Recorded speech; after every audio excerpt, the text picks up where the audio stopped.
Vamos a conversar de inmediato con el senador de Demócratas, Matías Walker. Muchísimas gracias por acompañarnos, senador. Muchas gracias a usted, Mónica. Buenas noches. Buenas noches. Primero quisiera preguntarle por el tema del voto introducido finalmente por La Moneda y respecto del voto de la elección y sobre todo respecto de cómo quedó ese veto y si le parece que con 33.000 pesos realmente es un buen monto de multa. Algunos dicen que decir que es bajo es no entender las necesidades de los chilenos, otros dicen que en la práctica lo que hizo el gobierno es dejar voluntario el voto.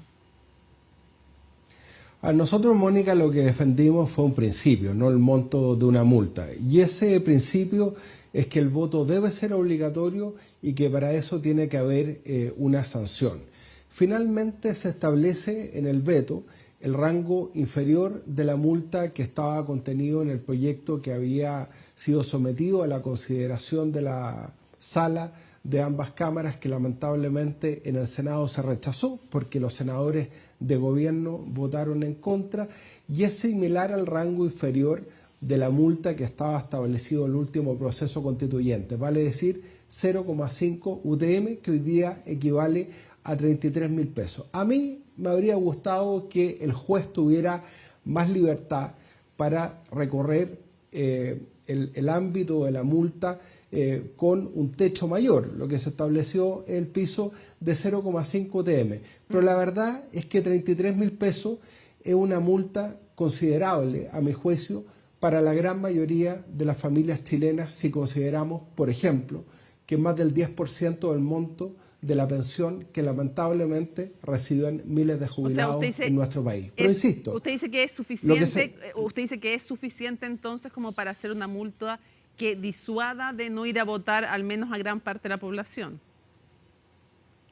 Yo creo que sí, que es suficientemente disuasiva, que reafirma el carácter obligatorio del voto sin distinción entre chilenos y extranjeros, tal como lo habíamos exigido públicamente. ¿Usted cree honestamente que en todas estas dudas del oficialismo, de qué tipo de veto poner, si es que debía ser obligatorio el voto para todos o solo para los chilenos, pesó una consideración de carácter electoral? ¿Cuál es que según las encuestas los extranjeros estarían más inclinados a votar por la derecha o la centroderecha? ¿Honestamente cree que hubo ese cálculo político?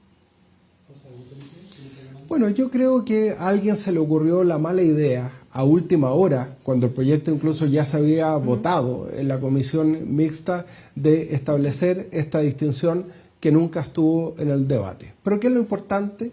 Que nosotros fuimos categóricos en decir que aquello era inconstitucional porque transgredía la norma del artículo 15 de la Constitución, que establece que el voto es obligatorio para todos quienes tienen un domicilio electoral en Chile. Y ese principio prevaleció. Por eso, Mónica, si me permite un minuto para argumentar, yo en esto quiero hacer un llamado a distinguir entre lo principal y lo accesorio. Lo principal es que vamos a tener voto obligatorio, con multa, para todos, para chilenos y extranjeros, como lo habíamos exigido públicamente. Lo accesorio es el monto de la multa. Yo le quiero agregar un antecedente sobre el monto de la multa. Hoy día conversaba con la presidenta de la Asociación de Jueces de Policía Local, y ella me decía que por lo general el monto de la multa en el último proceso electoral fue efectivamente de 0,5 UTM. Fue la multa que se aplicó en la gran mayoría de los casos. Senador,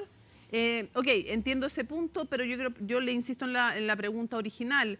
¿Hubo cálculo electoral del gobierno en estas dudas de si poner como obligatorio el voto para todos o solo para los chilenos y no para los extranjeros, pensando en que, según las encuestas, los extranjeros estarían más inclinados a votar por la derecha o la centroderecha? Bueno, yo lo dije públicamente. Yo creo que efectivamente hubo un cálculo cortoplacista. Se estableció esa distinción que nunca estuvo presente ni en el texto constitucional, ni en el debate de la ley, ni en esta elección de 2 días. Pero yo creo que y esa diferencia cortoplacista era por interés electoral, me imagino, ¿no?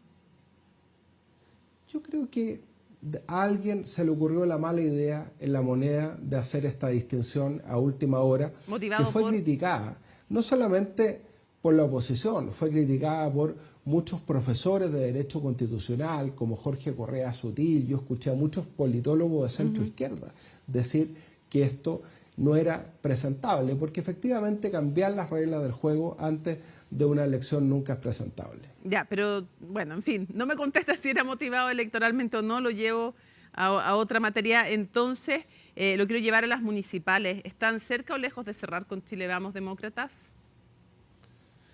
Yo espero que nosotros podamos esta semana presentar el pacto electoral de centro entre amarillos y ¿Esta o la que demócratas, viene? que se llama Centro Democrático. Yo espero que, en definitiva, ese pacto electoral se traduzca en una lista unitaria con amarillos en todas las elecciones, alcaldes, concejales, gobernadores y también consejeros regionales. Yo creo que es muy importante que el electorado tenga una alternativa de centro en estas elecciones de octubre. Y yo espero que podamos, con Chile Vamos, llegar a acuerdos en algunas comunas donde podamos ofrecerle a los vecinos de esas comunas nuevos liderazgos que se preocupen por la seguridad, por apoyar el crecimiento económico, por apoyar a las pymes, a las emprendedores. Pero, senador, en concreto, tenido... ¿esto quiere decir que están cerca o están lejos de cerrar con Chile Vamos? ¿La próxima semana se anuncia o no se anuncia el pacto con Chile Vamos? Hay una serie de conversaciones. En este momento no hay acuerdo. Yo espero que haya generosidad para entender que en una elección uninominal, donde gana el que tiene la primera mayoría relativa, le demos a los vecinos de esas comunas buenas alternativas de nuevos liderazgos. ¿Cuál es el tope, por senador? Eso, ¿Cuál es el punto de tope, diría usted, para explicárselo a la gente que está en sus casas? ¿Los gobernadores, las municipalidades? ¿Le falta generosidad a Chile Vamos? ¿Le falta a ustedes? ¿Qué dice usted? Así para en simple, para poder ir a otros temas. ¿Qué falta? Como en todo acuerdo, tiene que haber conmutatividad, tiene que haber equivalencia de las comunas que nosotros estamos apoyando, Chile Vamos, que ellos puedan apoyar a candidatos de amarillo y demócrata en otras comunas. Así que como nosotros con mucha generosidad y con mucha anticipación apoyamos la candidatura a Mario Desbordes en Santiago, porque Santiago necesita un cambio, o la candidatura de Sebastián Sichel en Ñuñoa, esperamos que Chile Vamos pueda apoyar la candidatura de Carolina Latorre, por ejemplo, que es una abogada laboralista de Calama, excelente candidata que fue ¿Le falta generosidad a Chile Vamos? Yo no quiero calificar porque finalmente si hubo generosidad o no lo vamos a saber el próximo lunes. Yo espero que exista altura de miras pensando en Chile. ¿Y ustedes están dispuestos a pactar con republicanos o a pactar con quienes pactan con republicanos? ¿En gobernadores, por ejemplo? Nosotros no hemos tenido conversaciones con republicanos. ¿No van a tener tampoco? Ni en materia de elección de gobernadores, ni en materia de elecciones de alcalde. No vamos a tener ningún pacto con republicanos. Ya. Si tenemos un acuerdo, va a ser con Chile Vamos, que van a ser acuerdos regionales bajo la lógica de cada una de las regiones. Ya. Lo llevo al tema de Javier Macaya y la condena de su padre, Eduardo Macaya. Quiero saber si usted cree que el asunto queda cerrado con la renuncia de él a la UDI, porque hay quienes creen que está inhabilitado para ser senador. ¿Le parece que es suficiente con la autocrítica y la renuncia? Quien fue condenado fue Eduardo Macaya, no Javier Macaya. Y ese fallo tiene que cumplirse. Y se lo digo, Mónica, como alguien que ha legislado por la imprescriptibilidad, por el derecho al tiempo de las víctimas de abuso sexual infantil. Sí. Hemos legislado en el Congreso Nacional para que el abuso sexual infantil tenga penas efectivas. Y ese fallo tiene que cumplirse. ¿Y cuál fue el error, a su juicio, de Javier Macaya desde la perspectiva justamente de alguien que legisló en esa materia? Yo creo que nunca hay que deslegitimar el testimonio de las víctimas. Nosotros hemos legislado para evitar la revictimización. Por eso, por ejemplo, aprobamos la ley que establece las entrevistas video grabadas, para que las niñas, niños y adolescentes que habían sido víctimas de delitos, como por ejemplo de abuso sexual infantil, tengan que declarar una sola vez. Uno nunca puede basar su defensa en desvirtuar o en deslegitimar el testimonio de un niño, niña o adolescente. Eso podrá contrastarse con los peritajes, con los otros medios de prueba, pero uno nunca debe deslegitimar públicamente el testimonio de los niños. Y puede también, porque desde el propio Chile Vamos también criticaron el hecho de que más allá de que se deslegitimara o se cuestionaran pruebas, el hecho mismo de el doble rol de defender a un familiar y por otro lado ejercer un cargo público. Bueno, pero él renunció a la presidencia de la UDI, asumió su responsabilidad política, respondiendo derechamente a su pregunta, si no tendrían que inhabilitarse todos los diputados del Partido Comunista que defendieron a Daniel Jadue después de una condena que también tiene que no cumplirse, tiene en este todavía. caso una medida cautelar. No tiene condena. Una medida cautelar. No, es una medida cautelar. Sí. Por eso. Pero me refiero a que no se puede cuestionar las resoluciones judiciales. Por ejemplo, la resolución judicial que determinó una medida cautelar contra el alcalde de Recoleta, que vimos al Partido Comunista en procesión yendo a defenderlo y a cuestionar esa medida cautelar. Nosotros nunca vamos a cuestionar una medida cautelar. ¿Se aplica lo mismo también para quienes han pedido, por ejemplo, sacar de su cargo al fiscal Armendari? Yo creo y sostengo que el Ministerio Público tiene que ser autónomo. Yo creo que acá hay un fiscal nacional, estamos legislando para fortalecer el Ministerio Público, para que haya más fiscales combatiendo el crimen organizado. Claro, por eso y creo que es un error, pedir la salida al fiscal Armendari. Lo lleva a otro tema, pero está de alguna manera emparentado, que es todos los cuestionamientos que están habiendo en estos momentos a la Corte Suprema. Lo último, usted sabe bien a todo lo que ha pasado, ¿no? Lo último es que se incauta el celular del fiscal Palma y el de la pareja de la magistrada Ángela Vivanco. Eso es lo último que ha ocurrido, pero usted sabe toda la estela que hay previa con el funcionamiento de una comisión de ética en el Poder Judicial y además la apertura de una causa de oficio, más los otros procesos judiciales que ya estaban en curso. ¿Cuán crítico es el sistema, el tema, digo, de los cuestionamientos a los nombramientos en el Poder Judicial, al tráfico de influencias eventual que se produce? Y si usted comparte con Hernán Larraín, exministro de Justicia, que este sistema no da para más. Bueno, yo compartí la propuesta del ministro Hernán Larraín. Él fue parte de la comisión experta del último proceso constitucional de cambiar el sistema de nombramiento. Yo creo que acá tiene que haber un órgano colegiado que participe en la elaboración de los procesos, no radicar el proceso solamente en la Corte Suprema, sino que puedan participar ministros de Corte Suprema, ministros de Corte de Apelaciones, personas que representen a la Academia Judicial, a la Corporación Administrativa del Poder Judicial, un sistema parecido a la alta dirección pública que permita que el presidente de la República, cuando le llegue una quina, tengamos la certeza que están los mejores nombres.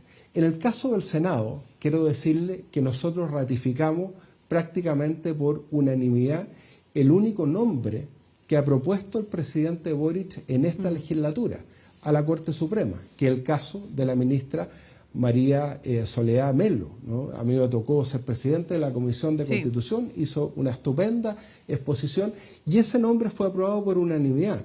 Y me preocupa, Mónica, que hay otros nombramientos pendientes. Se van a acumular 2 nombramientos de ministros y también de fiscal de la Corte Suprema. Es muy importante que se envíen los nombres. Pero mi respuesta es que yo soy partidario de cambiar el sistema. Sí, usted es partidario de cambiarlo, pero coincide también en que la situación es tan crítica que, en las palabras del ex ministro de Justicia, el sistema no da para más. Por eso tenemos que cambiarlo. Por eso yo voté a favor una propuesta constitucional que proponía que existiera un órgano colegiado distinto a la Corte Suprema, puede estar integrado por la Corte Suprema, pero no exclusivamente, que proponga esa quina. Recordemos que de esa quina el presidente de la República elige un nombre y ese nombre es sometido a la consideración del Congreso. El Senado no ha sido obstáculo a los nombramientos en la Corte Suprema. Pues sí, y el único nombre que se sometió a la consideración del Senado se aprobó por unanimidad. No sé, la crítica no es que el Senado haya sido obstáculo, sino el tráfico de influencias que se produce para lograr estar en la quina dentro del Poder Judicial y después de nuevo para conquistar votos en el Senado. Es esa la crítica, no le están criticando al Senado, oigan, por eso, no han nombrado gente, sino que es todo el proceso. Sí, Mónica, es que yo quiero agregar una crítica. Y es que no pueden haber dos nombramientos pendientes en la Corte Suprema. Entiendo. Porque necesitamos que la Corte Suprema funcione, que funcione la sala laboral, la sala constitucional, la sala penal. Y falta también nombrar un fiscal de la Corte Suprema. Lo llevo a otras materias, pues se nos va acabando el tiempo rápidamente. Quiero saber si usted está de acuerdo con lo que ha sido la postura del gobierno de Chile respecto de las elecciones del domingo en Venezuela y si cree además que el régimen de Nicolás Maduro va a respetar esos resultados en caso de que les fueran adversos. Yo creo que es muy importante la postura que ha asumido el presidente Boric, también el presidente Lula de Brasil, que desde la izquierda le exigen a Nicolás Maduro, al dictador Maduro, aceptar los resultados. A mí no me cabe duda que el domingo vamos a tener un tremendo triunfo de la oposición en Venezuela para recuperar la libertad. En Chile, el año 88, demostramos que es posible, con el voto, sacar a un dictador, como fue el caso de Pinochet. Y yo estoy seguro que millones de venezolanos van a concurrir a las urnas este domingo para darle un tremendo triunfo a Edmundo González y a María Corina Machado y, en definitiva, no darle ninguna opción al dictador Maduro de desconocer esos resultados. Me parece muy bien la postura del expresidente argentino Alberto Fernández, que en el pasado mantuvo una actitud ambigua frente a la dictadura de Maduro. Él quería ir a Venezuela como veedor, se lo negaron. Negaron la posibilidad que en una comisión de la Unión Europea actuaran como veedores. Entonces yo creo que es muy importante esta presión internacional. El dictador Maduro se está quedando solo y solo tiene en este momento el apoyo de otra dictadura que es la de Cuba. Cierro preguntándole dos cosas. Lo primero es, usted se planteaba al llegar a la vicepresidencia del Senado, no exento de críticas en esta llegada, intentar generar acuerdos. Dos cosas, si no se logra un acuerdo en la reforma previsional, ¿lo va a sentir también de alguna manera como un fracaso propio? Y si comparte o no las declaraciones del diputado Cifuentes, que dijo está muerta la reforma previsional. No, yo soy más optimista que el diputado Cifuentes. Así como hemos concordado un fast track legislativo con el gobierno en materia de seguridad, en materia de reactivación económica, es fundamental llegar a un acuerdo en materia de pensiones. Lamentablemente, esta semana hubo un retroceso, porque la mesa técnica había llegado a un acuerdo en una serie de materias, y uno de esos acuerdos, que tiene que ver con la separación o no de la industria, ha sido desconocido por la propia ministra del Trabajo. Entonces el problema es que avanzamos un paso y retrocedemos otro. Yo creo que es muy importante confiar en esa mesa técnica. Ahí hay gente que lleva estudiando el sistema previsional desde hace años, con tremenda legitimidad técnica, académica. Paula Benavides, de Espacio Público, María José Saldívar, que fue ministra del Trabajo. Pero si no hay acuerdo, senador, si no hay acuerdo antes de las elecciones municipales, ¿usted cree que va a haber después opción de sacar adelante? ¿No será que esa es la fecha límite antes de las elecciones municipales para llegar a un acuerdo en la reforma previsional? Yo creo que no hay... No, mire, yo voté a favor la reforma previsional de la presidenta Bachelet, yo voté a favor la reforma previsional del presidente Piñera, donde llegamos a un acuerdo en 3 y 3, así que tengo toda la legitimidad de pedirle a mis colegas que lleguemos a un acuerdo. Lo que sí le pido al gobierno es que apoye los acuerdos de la mesa técnica y no los desconozca, porque ahí vamos a tener un retroceso, ¿se fija? ¿Y qué le parece que la senadora Alejandra Sepúlveda decía hace poco con Matilde Burgos en Hoy es Noticia, aquí en CNN Chile, que ella estaría dispuesta a votar un nuevo retiro si es que no hay una reforma de pensiones? Mire, yo puse en tabla el primer y segundo retiro en la Cámara de Diputados. Cuando teníamos un bono COVID de 40.000 pesos, la gente estaba en cuarentena, no podía trabajar y no podía comer. Con la misma convicción, le digo que hoy día no hay ninguna justificación para un nuevo retiro. Aunque no haya una reforma. aunque no haya una reforma. Pero ¿sabe qué? Yo soy optimista y estoy seguro que vamos a llegar a un acuerdo en materia de pensiones. Y no quiero dejar pasar, ayer estuvo la nueva presidenta del Tribunal Constitucional con nosotros en CNN Chile. Varias de sus declaraciones han generado reacciones y una de ellas también en el Congreso, cuando ella dice como abogada laboralista, ella le parece que es una buena política pública la negociación ramal. Algunos han manifestado su acuerdo, otros su desacuerdo y otros han dicho que no correspondía que ella se pronunciara. No, yo creo que la presidenta del Tribunal Constitucional tiene todo el derecho de opinar en base a su expertise, los principios constitucionales. Yo no tengo un problema ex ante frente a la negociación colectiva ramal.